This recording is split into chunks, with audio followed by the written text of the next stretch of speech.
देखिए, आंदोलन तो सुचारू रूप से चल रहा है। अब कोरोना से सोशल डिस्टेंस, मास्क और सैनिटाइज़र यहाँ भी सब साथियों को बताया हुआ है। तो आप उस तरीके से देखेंगे कि एक साथ कोई भीड़ इकट्ठी नहीं है, सारे अपना उन चीज़ों का पालन अनुपालन कर ही रहे हैं। तो आंदोलन से 19-20 के अलावा कोई ख़ास फ़र्क पड़ने वाला है नहीं, क्योंकि जहाँ भी नेताओं की रैली हो रही हैं, जहाँ इलेक्शन हुए हैं, केरल में चुनाव ख़त्म हुआ, अगले दिन वहाँ कोरोना आ गया। आप 2 मई के बाद बंगाल में देख लेना। कई बार तो ये लगता है कि महाराष्ट्र में जिस तरीके से कोरोना कहर बरपा रहा है, तो क्या महाराष्ट्र में भी इलेक्शन करा दिया जाए? तो ये नेताओं ने अपने रूप से, अपने तरीके से, माननीय गृह मंत्री को देखा है कई रैलियों में खुलेआम बिना मास्क के, मतलब भीड़ के साथ, भीड़ में भी कोई सिस्टम नहीं है। तो ये बड़ा गलत है। राजनेता सारी चीज़ें बना रहे हैं, सारी कानून बना रहे हैं, इनको अपनी रैलियों पर, चुनावों को भी उस तरीके से, चुनाव आयोग को भी दखलंदाजी करनी चाहिए थी, पर वैसा किया नहीं।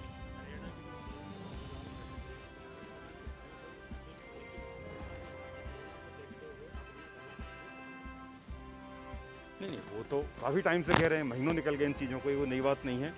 वो तो चल ही रहा है। लेकिन बिना बात किए, बिना वार्तालाप किए, केंद्रीय सरकार से, कृषि मंत्री से, प्रधानमंत्री से, जब प्रधानमंत्री जी खुद ही बोल चुके हैं कि बात के करने के लिए सारे दरवाजे खुले हुए हैं, किसानों के प्रतिनिधि बात करने के लिए तैयार हैं, एक फ़ोन की दूरी पर हैं, कहने में बड़ा अच्छा लगता है, लेकिन वो सारी चीज़ों का पालन हुआ नहीं। बात करें, वार्तालाप करें, जो भी बिंदु हैं उनको वार्ता के माध्यम से सुचारू रूप से निपटाएं और आंदोलन खत्म हो जाएगा। वो पहले दिन से ही कहा जा रहा है सारी बातें।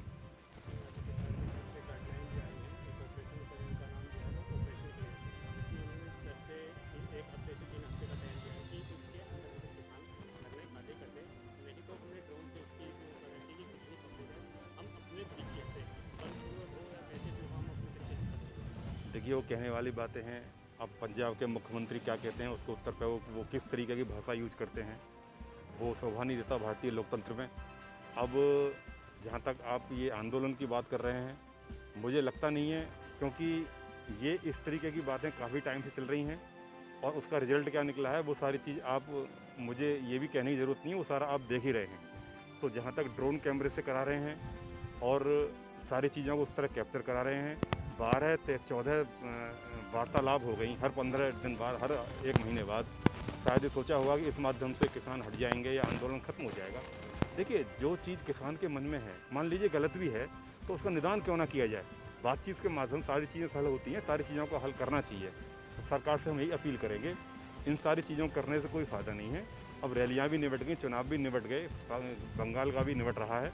उसके बाद में थोड़ा टाइम निकालें किसानों के लिए। भारत कृषि प्रधान देश है, 80% किसान यहाँ रहता है। जवान किसान के बिना इसकी बुनियाद नहीं है, वो हिल जाती है। तो इनको थोड़ा गंभीरता से लिया जाए और इनकी मांगों को माना जाए, जो भी इनकी मांगे हैं।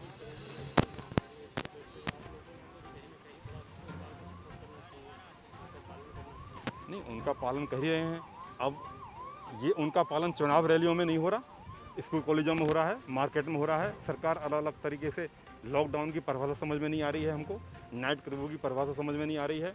नाइट कर्फ्यू कहीं 6 बजे शुरू हो जाता है, कहीं 8 बजे शुरू हो जाता है, कहीं 10 बजे शुरू हो जाता है। अब नाइट कर्फ्यू का वो सीरियसनेस अब किस तरीके से माना जाए, क्योंकि रात में लगता है कोरोना रात में जगता है क्या, दिन में सोता है क्या, जबकि दिन में ज़्यादा ज़रूरत है। अब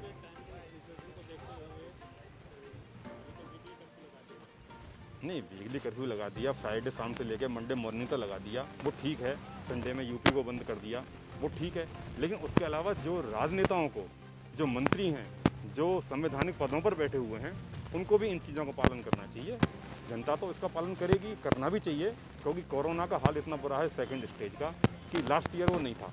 2020 से 2021 ज़्यादा खतरनाक लग रहा है, जिस तरह की चीज़ें दिखाई दे रही हैं। और डॉक्टर का जो पेशा होता है, वो सेवा का होता है। अधिकतर डॉक्टर इस कोरोना के माध्यम से, अब जैसे जो 6000 का इंजेक्शन है, 3000 का इंजेक्शन है, 4000 का इंजेक्शन है, ब्लैक मेलिंग हो रही है, दलाल पैदा हो गए हैं। ब्लैक मेलिंग के माध्यम से उसको मतलब 10 गुने 20 गुने रेट में दे रहे हैं। मतलब मौत का भी सौदा होता है। यमराज सिर्फ मौत लेता है, प्राण लेता है। और ये डॉक्टर अधिकतर ऐसे हो गए हैं कि आपका धन भी लेते हैं, पैसे की बर्बादी भी करते हैं, मृत्यु भी लेते हैं, सारी चीज़ लेते हैं। तो इनको तो समझना चाहिए कि इनका पैसा सेवा का माध्यम है।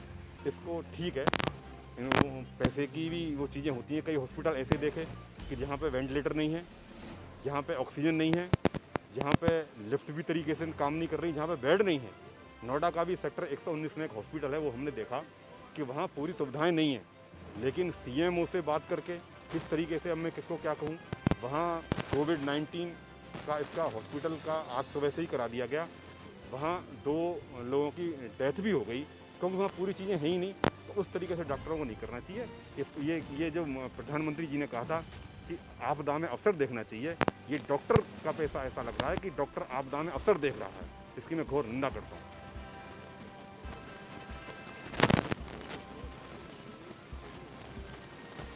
कृषि कानून जो कृषि कानून देखिए, इसमें बहुत बड़ा कन्फ्यूजन है। इसमें संशोधन जो हो सकता है तो बैठकर बात कर लेना, एक किसान आयोग बना देना, निष्पक्ष एक किसान आयोग बनाया जाए जिसमें राजनेता नेता नहीं होना चाहिए, पहले भी मैं कह चुका हूँ।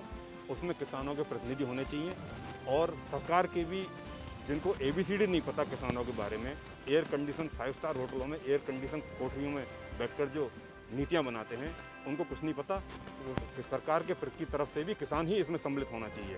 तो जिनके मन में पहले से कोई पूर्वाग्रह ना हो, जो कोई संस्था में विरोध ना कर चुके हों, तो वो निष्पक्ष रूप से बिना पूर्वाग्रह के किसान नेता भी इसमें सम्मिलित होंगे और भारत सरकार के प्रतिनिधि भी इसमें सम्मिलित होंगे।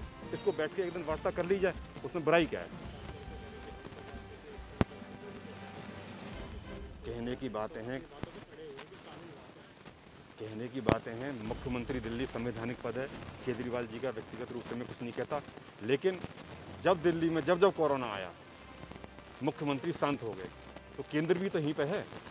और जब इसका निदान हुआ, मुख्यमंत्री जी ने करोड़ों के विज्ञापन लगा के, करोड़ों के ऐड दे के सारा क्रेडिट अपने ऊपर लेने की कोशिश की। जनता समझती है, जनता भोली जरूर है, लेकिन जितना तुम बारीकी से, चालाकी से सहता, मतलब एक बंदा होता है सातिर, उस सातिर पन्ने को त्याग देना चाहिए। नेताओं का, राजनेता का काम भी सेवा का होता है, सेवा का माध्यम होता है। और पहली वाली बात तो रही नहीं, चंद्रशेखर जी नहीं रहे, अटल जी नहीं रहे, तो पुराने सारे नेता चले गए, लेकिन आज की जो परंपरा पर पार्टी है, उसमें भी नेताओं को अपनी कथनी करनी में, अपने व्यवहार से, क्योंकि जनता नेता को अपने आदर्श के रूप में देखती है, तो ऐसा उनको अनुपालन करना चाहिए, अपनी कथनी करनी में समानता करनी चाहिए, अपने व्यवहार के अनुरूप काम करके दिखाना चाहिए।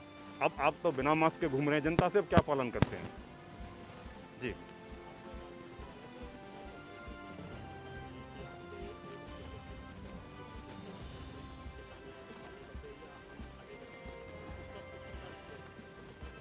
सरकार को इस तरह की बातें नहीं करना चाहिए, उसकी मैं निंदा करता हूँ। बाकी 3 हफ्ते क्या, हफ्ते 2 हफ्ते 3 हफ्ते में सारी चीज़ें आपके सामने भी आ जाएंगी, ऐसा नहीं है। मैं बस यही चाहता हूँ, किसानों के प्रतिनिधियों से, उनसे भी अपील यही करूँगा, अपने साथी भाइयों से और सरकार से भी, कि किसानों के साथ बैठकर वार्ता को, किसानों की प्रॉब्लम को समझा जाए, उनकी बातों को गंभीरता से लिया जाए।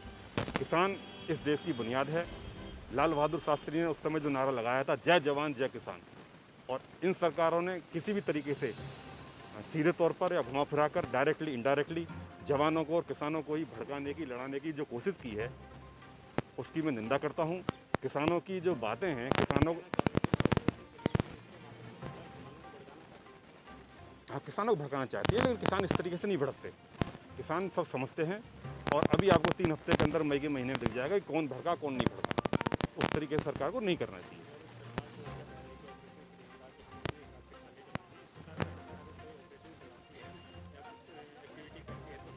वो फेल हो जाएगा, वो फेल हो जाएगा, क्योंकि बहुत बड़ी तादाद में और पूरा एकता के रूप से बहुत संगठित हैं किसान भाई सारे।